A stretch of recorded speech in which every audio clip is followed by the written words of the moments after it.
Assistance au niveau 2, projet échantillon 17. Support to the second floor, sample 17 project.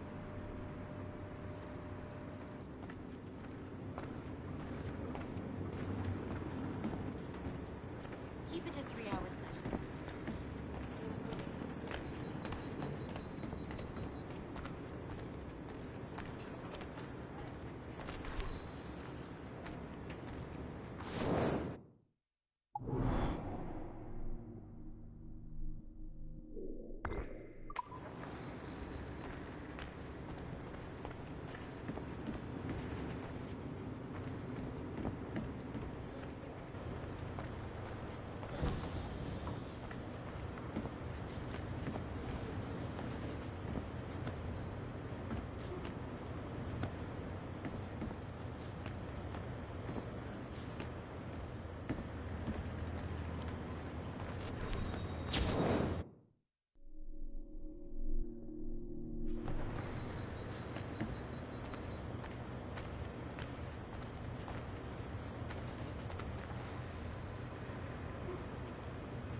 Hey, Dad.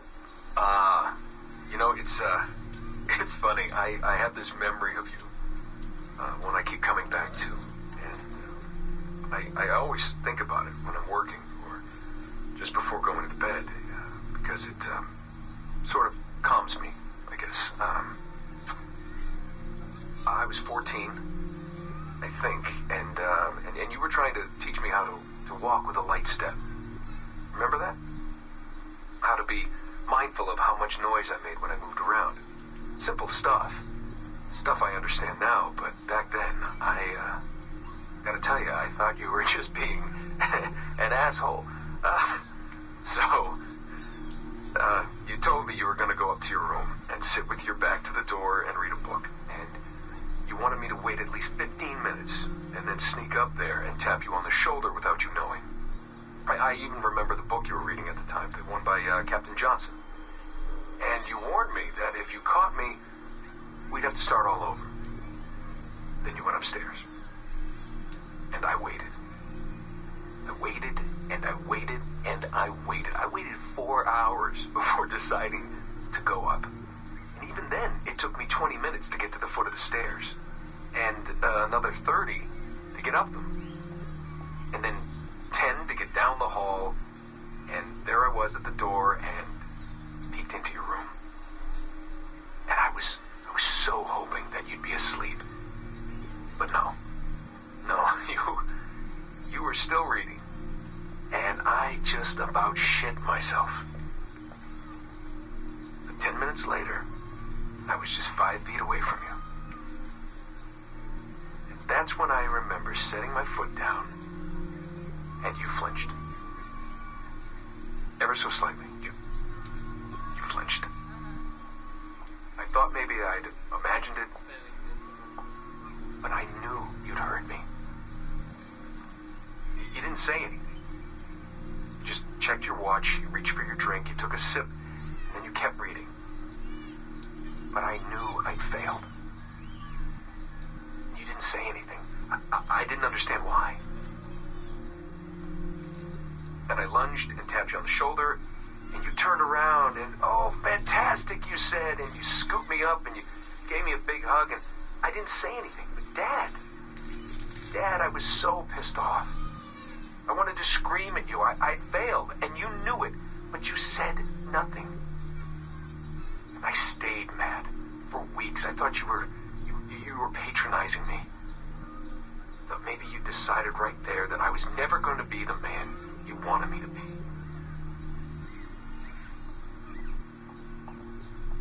But I realized just a few years ago that you checking your watch, that was the clue, wasn't it?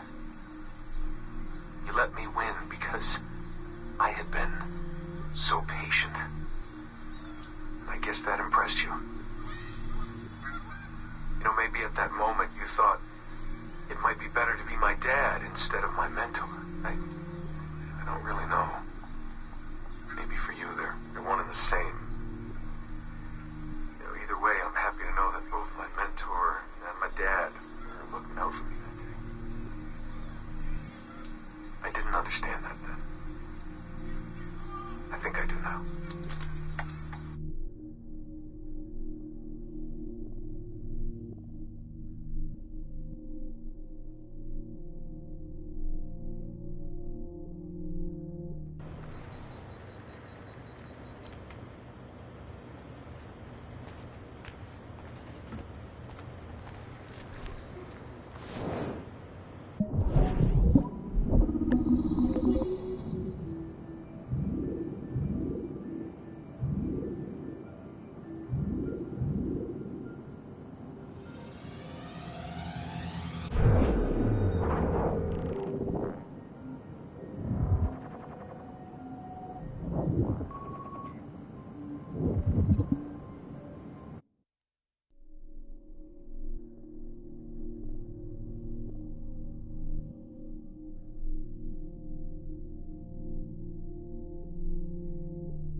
Be careful now. As the data moves, there are security programs constantly monitoring the data flow. You need to sneak past them, or they will destroy your data and send it back home.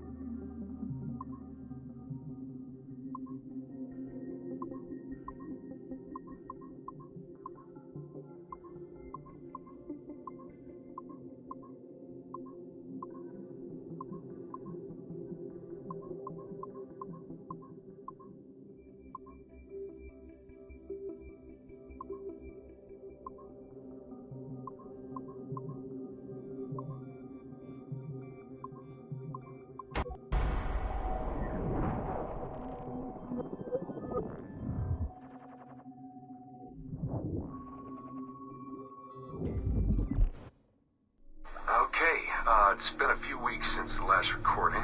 Sorry about that. Of course, I guess it's just a few seconds for you. We'll leap down the playlist. Anyway, I was talking about Clay. Casmeric, subject 16. So, when I fell into a coma back in Italy and woke up in the Animus Black Room, it was, so calming. It felt like I had woken up into a dream, a haze, a dream where none of this mess had ever happened. Felt like I should just be getting ready for another day of pouring drinks at bad weather, and another day of complaining about being between girlfriends and wondering what the hell to do with myself. But when I saw Clay, just sitting there, it started to come back. You know, piece by piece, and when he told me about Lucy, fuck, you know, it hurt. You know, realizing that I killed her, without thinking or feeling anything, not at the time anyway. Well, then, things just kept piling on. There were more memories memories of Ezio and Altair and the first civilization. And then, right before he vanished, Clay passed on his memories to me. He showed me everything he had seen and lived through, and it was brief, but overwhelming. Not really sure how to explain. He saw glimpses of Adam and Eve and their escape from slavery. He saw the beginning and the end of the war between the first Civ and humans. He saw Minerva, Juno, and Tinia trying to work out their calculations. At least that's what they called them. They had these tools, these powerful machines that could predict possible futures. Not what was going to happen, but what could happen. Probabilities. And, well, they spent a lot of energy trying to figure out what was the most likely scenario for the future. Theirs and ours. And in the end, I guess they figured I was their most likely candidate. Some guy named Desmond living at the beginning of the 21st century of the Common Era. But which Desmond was the right one? Because, you see, probability is a weird thing. It can branch out in so many ways. Which version of me did they need? Was it the Desmond who got married early and had a son? One who stayed single in New York? Or was it the Desmond who moved to San Francisco to be a waiter? Maybe it was the Desmond who worked at an auto body shop in Chicago, or maybe it was the me who never ran away from his parents in the first place. First Civ had countless variations to choose from, but in the end, the lucky one was me. I'm the Desmond their best calculations spit out. I'm the Desmond they left their messages for, and I guess I have to live with that honor. What an honor. Pretty tired. There'll be more later. Ciao.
I have now resumed the practice of dressing as a man, and have put off my woman's dress.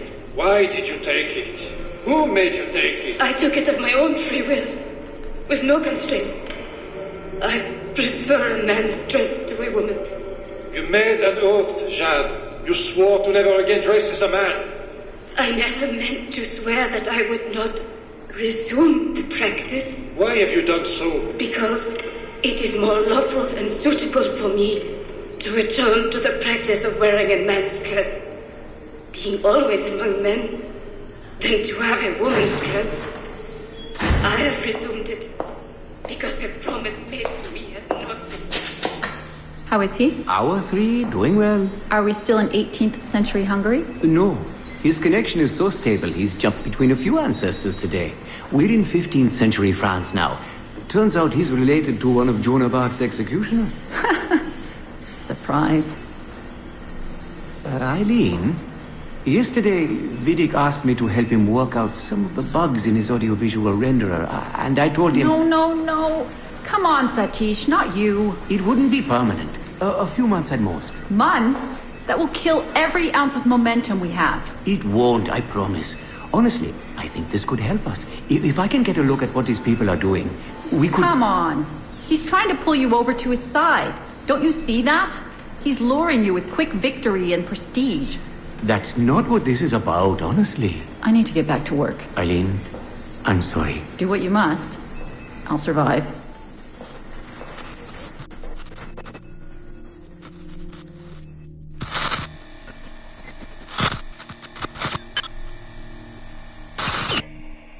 Surrogate Initiative, Test Session 32, April 2nd, 1981. Host Eileen Buck. DNA sample SB1970. Miriam, are you awake? What? Miriam, they're coming for me. Oh, is it God? I see them from my window, amassing in the courtyard. My time is up. Bottle, don't say this. You don't know that. Forgive me for this, Miriam. But I must tell you something. The artifact. We have it. But only Oscar and I know its location. Don't tell me. They will release you. Your family has connections. You must take the artifact and bring it to the assassins in Paris. Please don't. I don't want to know. It's safer if I don't. Hush now. If I die, knowledge of its location dies with me. You must bring it to the assassins. Assassins?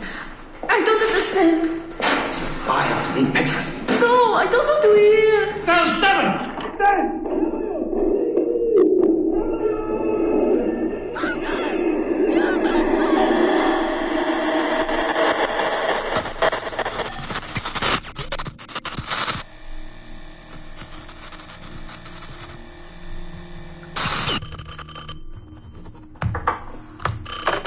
Hello? Eileen, hi. It's Carl. Carl, I know it's you. Sorry, you just sound exhausted. Did I wake you? No, I've just been busy. It sounds like it. I'm just a little tired, that's all. No, I mean, your project sounds fascinating. Your colleague, Dr. Warren Vidic, he called me recently and he told me what you've been up to. He what? Warren? Yeah, he told us about your research, memories, ancestry, all of that. He even asked if we'd be willing to come in and... No! Jesus, no! What the hell is he doing? Eileen, it's okay. We signed some papers, non-disclosure stuff. No! He's trying to fuck me over! Damn it! Eileen, we just talked about my mother, just like you and I did. World War II. That's all. It's the artifact. The what? Carl, if he calls you again, you tell him you work through me, okay? That's it. Vidic has been a pain in my ass for years, and I don't need him getting all the glory for my 2 years of hard work. All right. So how should I go about this? I mean, the wheels are in motion. I don't know. Just go through me if he contacts you again. Please? All right. You'll do that? Of course. Yes. Thank you, Carl. I'm sorry I was short with you. I've just been exhausted. That's all. It's all right, hon. Just take care of yourself. Morning, Eileen. We're almost ready. Just a few more adjustments. Okay. I had the team do some research on this artifact we've been chasing, and it appears the Third Reich actually found something matching its description sometime in 1940. Eileen, are you all right? Sorry, yeah. I'm fine. Just a little scattered. Vidic called my ex-husband last night. He wants to put him in the Animus. To find the artifact before us? Exactly. Well, it would be faster using Vidic's Animus. And maybe that would get us back to our original work. Satish, if we let that happen, then all our money dries up. Lillian is paying for us to find the artifact, not improve our methods. Do you understand? Right, of course. I'm sorry. Let's just burn those bridges when we cross them. Are we ready? Yes, just a few more adjustments, Senorian. I made a small change to the genetic input modulator. I'm hoping that buys us a few more minutes. Even a few seconds would be nice. I'm ready. All right, settle in.